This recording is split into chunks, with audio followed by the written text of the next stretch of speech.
let's start with the basics. What is Slendytubbies tree? And what is modding?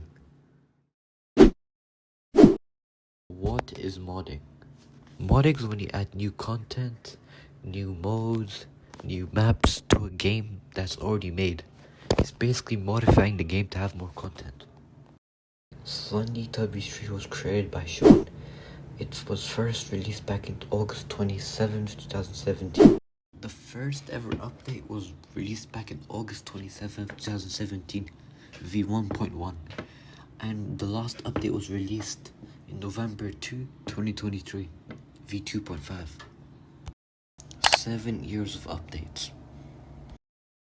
Fun fact from Luma, the first ever type of modification to Slendytubbies tree was actually hacking. But now there's two ways to modify Slendytubbies tree. Now there's .dll modding and source code modding. So, shall we begin in the story? If you were around YouTube at this time, you would have came across a video called Modding Slendytubbies tree by Tony the Kid. Though, the only thing you could find was the download link to the mod. The answer was within the comment section. If you looked at this one specific comment, you would have seen the answer was right there. The link to more information and finding the source code. Never mind, the link got deleted.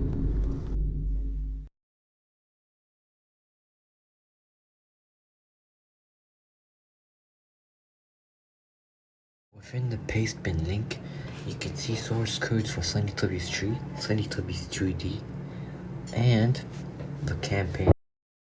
Shall we look into the source code? Beware, use the source code carefully and not recklessly.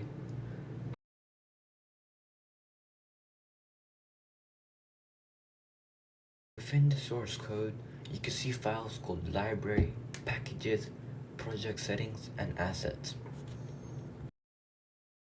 The assets folder is the key folder for all the maps, scripts, and models.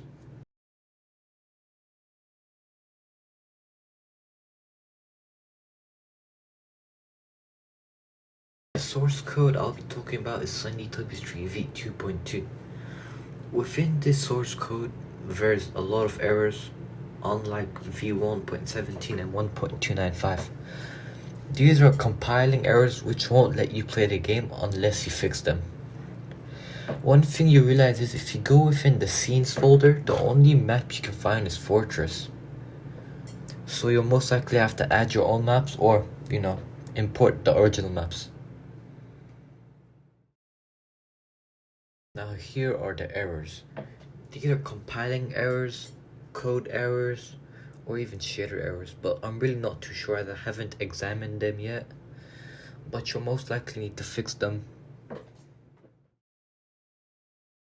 If you're going to mod Slendytubbies to v2.2, you're going to need Unity to 2019.4.39 F1.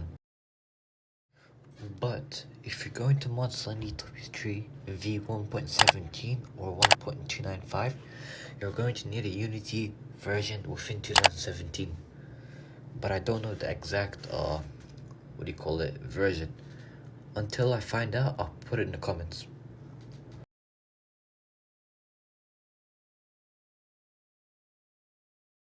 Luma was the person able to decompile the source code. He was able to decompile the game. What is decompiling? Decompiling is when you turn machine code or byte code into human readable code. But you can't decompile every Unity game. Most games nowadays are protected with IL2CPP, which basically turns the C# code into C++, making it way harder to decompile. This is the many reasons why we haven't got the Slendytubbies tree v2.5 source code. It's because it's protected by IL2CPP. What is a DLL? A DLL stands for Dynamic Link Library, and it's a file format used by Microsoft Windows to store shared code, data, and resources that multiple programs can use. If you're going to mod Slendytubbies tree, you're going to need melon loader so it loads the mod.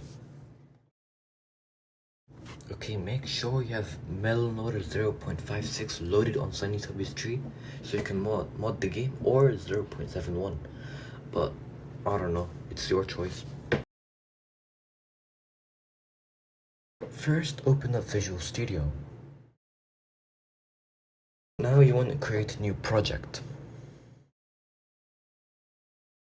You want to find class library.net framework. Make sure it says C#.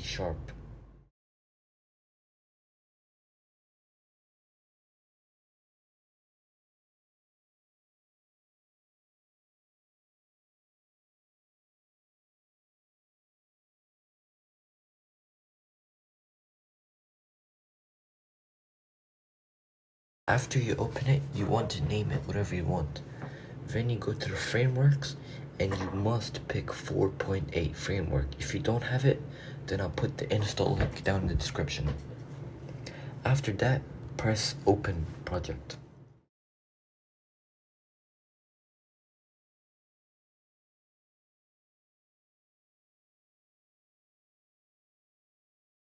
Before you start coding, you need to add these references so there's no errors, unless you're a bad coder. But let me show you the references, then I'll show you how to add them and where to find the references. Okay, you must add these two .dll files.